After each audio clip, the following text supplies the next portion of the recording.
ہر حال میں بھروسہ اپنے رب کریم پر کرنا، پھر وہ طاقتور ہوتا ہے، پھر وہ مضبوط ہوتا ہے، پھر زندگی کی بہت ساری چیزوں کو بڑی آسانی سے نبھا جاتا ہے، بہت ساری مشکلات سے وہ بڑے سکون کے ساتھ گزر جاتا ہے۔ اگر اللہ تعالیٰ پر بھروسہ ہو تو دشوار گزار گھاٹیوں پر بھی انسان وجد اور سرور کے ساتھ وقت طے کر جاتا ہے۔ قرآن مجید میں سورہ آل عمران میں اللہ تبارک و تعالیٰ نے نبی پاک علیہ السلام سے فرمایا وَشَاوِرْهُمْ فِي الْأَمْرِ، اور کاموں میں ان سے مشورہ لو، فَإِذَا عَزَمْتَ فَتَوَكَّلْ عَلَى اللَّهِ، لیکن جب پختہ ارادہ کر لو پھر اللہ پر بھروسہ کرو، پھر اپنے رب کریم پر اعتماد کرو جب تمہارا ارادہ پختہ ہو جائے۔ مشورہ ضرور کریں صحابہ سے، لیکن جب ارادہ کر لیں پھر اللہ پر بھروسہ کریں، اس لیے کہ ان اللہ یحب المتوکلین۔ سبحان اللہ، فرمایا بے شک اللہ توکل کرنے والوں سے پیار کرتا ہے۔ یہ اللہ پر بھروسہ کرنے والے اللہ کے پیارے ہیں، اللہ ان سے محبت کرتا ہے۔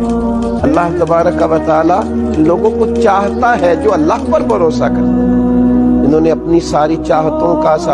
کیا خوبصورت مثال ہے سیدنا ابراہیم خلیل اللہ کی، آگ میں پھینکا جا رہا،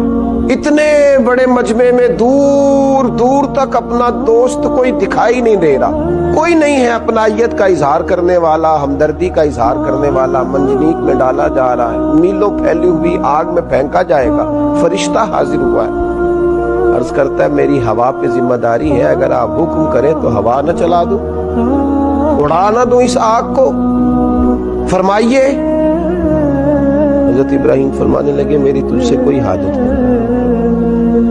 پھر بارش کے فرشتہ عرض گزار ہے حضور اگر اجازت ہو تو ایسا می برساؤں کہ یہ ساری آگ ٹھنڈی ہو جائے، فرمایا تجھ سے کوئی حاجت نہیں ہے۔ واتخذ اللہ ابراہیم خلیلا، میری تو اس سے حاجت ہے جس نے مجھے خلیل بنایا ہے، میرا بھروسہ تو اپنے رب کریم پر ہے۔ اعتماد خلق چھوڑ دیا، اب آرزوؤں کا مسکن، محبتوں کا منبع،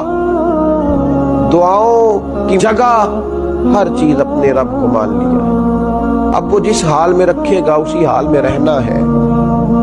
اب وہ جو عطا کرے گا اسی پر شاکر ہونا ہے، وہ جس آزمائش میں ڈالے گا اس پر صابر ہونا ہے، جس رستے چلائے گا خوشی سے چلنا ہے۔ بھروسہ اللہ پر،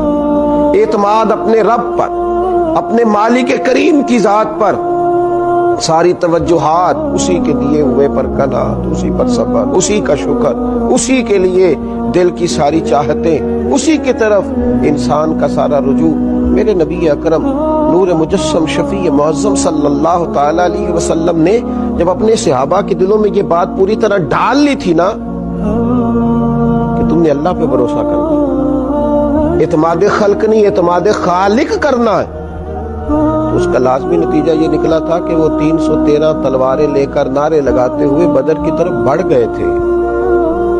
دوسری طرف بھروسہ تھا تلواروں پر، نیزوں پر، برچھیوں پر، تعداد پر، یہاں بھروسہ تھا اللہ رسول پر۔ نتیجہ کیا نکلا؟ جن کا رب رسول پر بھروسہ تھا انہیں فتح نصیب ہو گئی، اور جو دنیا کے ظاہری اسباب پر بھروسہ کیے ہوئے تھے وہ خائب و خاسر ہو کر لوٹ گئے۔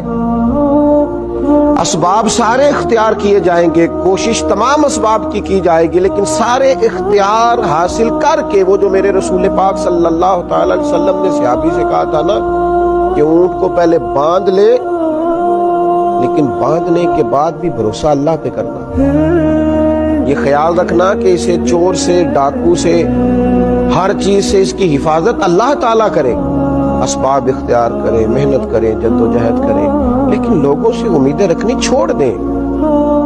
ہر وقت دوسروں پر یہ شکوہ کرنا کہ تو میرے حقوق ادا کر، تو میرا خیال کر، تو میری بات سن، تو میرے اوپر توجہ دے، تو میری باتوں میں دلچسپی کا اظہار لے، اسے چھوڑ دیں، اپنی توجہات کا مرکز رب رسول کو بنائیں، اللہ تبارک و تعالیٰ کی ذات والا صفات کے ساتھ دل لگائیں۔ میرے نبی اکرم صلی اللہ تعالی علیہ وسلم نے فرمایا جو شخص اللہ پر بھروسہ کرتا ہے اور اسی کا ہو کے رہتا ہے،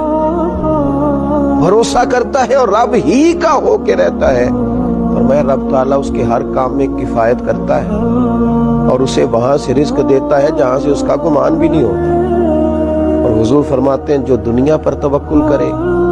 اور اسی کا ہو کے رہ جائے